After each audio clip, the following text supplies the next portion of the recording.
লখিমপুৰ জিলা উত্তৰ লখিমপুৰ নগৰ মজলীয়া বিদ্যালয়ত মঙ্গলবাৰে দিনজোৰা কাৰ্যসূচীৰ আয়োজন কৰা হয় জিলা ভিত্তিত শিশু সমাৰোহ। লখিমপুৰ জিলা সমগ্ৰ শিক্ষা উদ্যোগত বিশেষ প্ৰশিক্ষণ কেন্দ্ৰৰ শিশুসকলৰ জিলা ভিত্তিত শিশু সমাৰোহখন আয়োজন কৰা হয়। অনুষ্ঠানখনি সঞ্চালনা কৰে উত্তৰ লখিমপুৰ নগৰ মজলীয়া বিদ্যালয়ৰ প্ৰধান শিক্ষক জিতুমণি দত্তই। অনুষ্ঠানত উপস্থিত থাকে লখিমপুৰ বিএড কলেজৰ প্ৰবক্তা ৰূপালী গোস্বামী, ইন্দ্ৰাণী বৰুৱা, বিদ্যালয়সমূহৰ পৰিদৰ্শক হেমচন্দ্ৰ শইকীয়াকে আদি কৰি বহু কেইজন গণ্যমান্য ব্যক্তি। জিলা ভিত্তিক শিশু সমাৰোহটো আয়োজন কৰিছিলোঁ।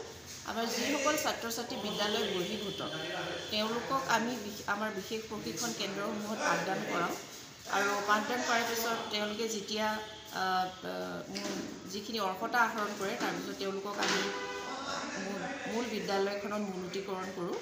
এই ছাত্ৰ ছাত্ৰীসকলক লৈ আমি আজি বিশেষ প্ৰশিক্ষণ কেন্দ্ৰৰ শিশু সমাৰোহ অনুষ্ঠিত কৰিছিলোঁ।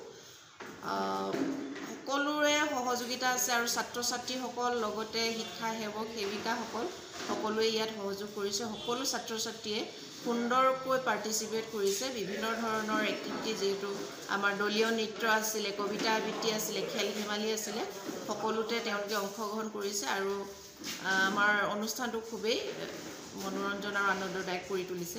লগতে আমাৰ নিমন্ত্ৰিত অতিথি আছিলে আমাৰ ৰূপালী গোস্বামী বাইদেউ, বিএড কলেজৰ প্ৰবক্তা, আৰু ইন্দ্ৰাণী বৰুৱা বাইদেউ, তেখেতে এগৰাকী বিশিষ্ট লেখিকা লগতে শিক্ষয়িত্ৰী, আৰু আমাৰ এই বিদ্যালয়ৰ প্ৰধান জিতুমণি দত্ত ছাৰ, বিদ্যালয়সমূহৰ পৰিদৰ্শক হেমচন্দ্ৰ শইকীয়া ছাৰ, সকলোকে আমি নিমন্ত্ৰণ কৰিছিলোঁ আৰু গোটেই সভাখন আমাৰ পৰিচালনা কৰিলে জিতুমণি দত্ত ছাৰে।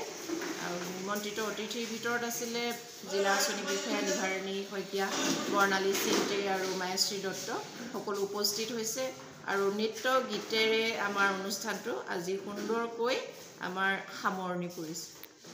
লখিমপুৰৰ পৰা ৰাহানুদ্দিন আহমেদৰ ৰিপৰ্ট, অসম আদিত্য।